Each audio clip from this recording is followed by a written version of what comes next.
One Detroit examined the state of teaching in Michigan during a recent virtual town hall in our Future of Work series. Panelists debated whether there's a teacher shortage in the state and explored ways to make the profession more attractive to future educators. I spoke with 3 education experts: Ypsilanti Community Schools Superintendent Alena Zachery-Ross, Chalkbeat Detroit and Bridge Michigan education reporter Tracie Mauriello, and Craig Thiel, research director at the Citizens Research Council of Michigan.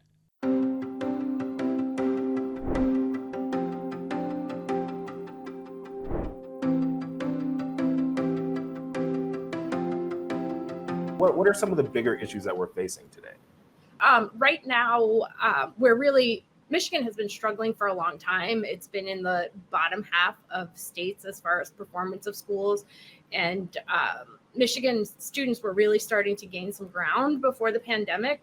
They were catching up to other states, and then the pandemic just blew everything out of the water for everyone. So one of the biggest issues that we have in Michigan and elsewhere around the country is to help these kids catch up. They had 2 years of disjointed learning. Some kids were bounced back and forth between virtual and in-person learning a number of times. At the same time, we have districts are having a very hard time finding teachers. If there is an actual shortage, what are some of the ripple effects we might see downstream when it comes to what might be a dwindling teaching corps? A number of things are happening because there aren't enough teachers in some areas. The understaffing, it has been a real problem. It's resulted in less qualified teachers.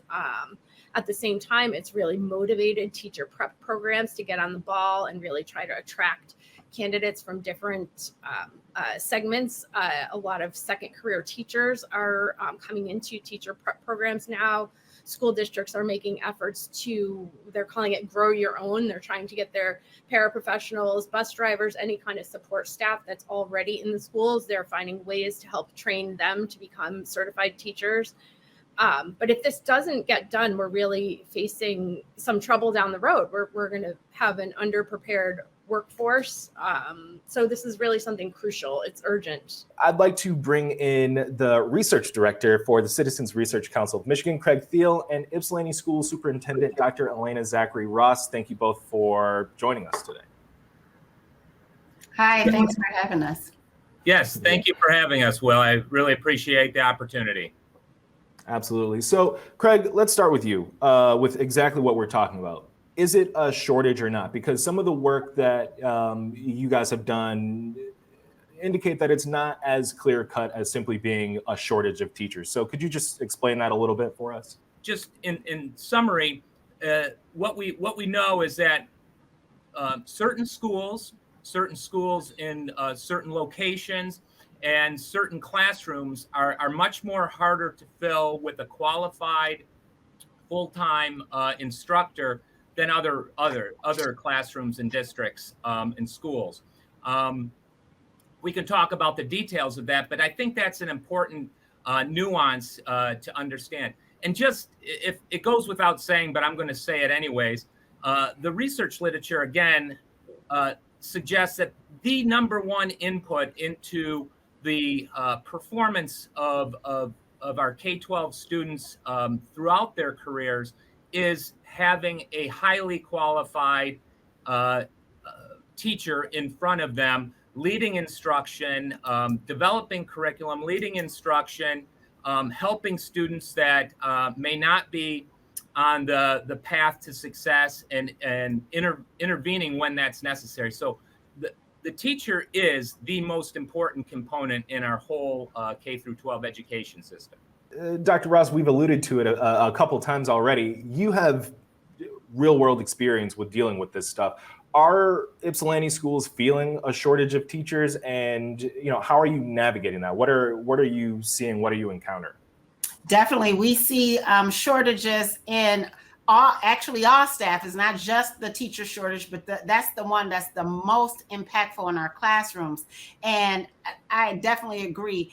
They're in specialty areas, especially in special education, our English language learner classes, as well as our CTE programs. And then just the highly qualified status needed for our secondary schools. Those are the positions that we're seeing needs in. We know that in the hunch, again, the rationale of why, number one, we've gone into smaller class sizes. So we actually do need more teachers than probably when the research talked about it, because we haven't gone into the larger class sizes anymore. Secondly, teachers used to come in. I mean, they are dedicated. They come in, when they were sick, they come in when they were stressed. And now teachers have learned during the pandemic, I have to first take care of myself. Their family situations might have changed. So although we have teachers who hold certificates in Michigan, we find that there are earlier retirements. There are people that are taking leaves. And so that has required us to need more staff in our buildings. Are you coming up against things like teachers requiring higher salaries, better benefits packages, or is it the lack of people to even try to court with higher salaries and better benefits package? Is it what schools are able to give, or is it the fact that there just aren't enough people for schools to get through the door and into the classroom? Well, school finance is always a huge issue. We need to, I will not argue with anyone, we need to pay our teachers more. They are required to do more. They're required to keep their certifications up. If a person with that same level of education was in another field, they'd be paid much higher. We understand that, yes, other school districts can pay more in districts that have,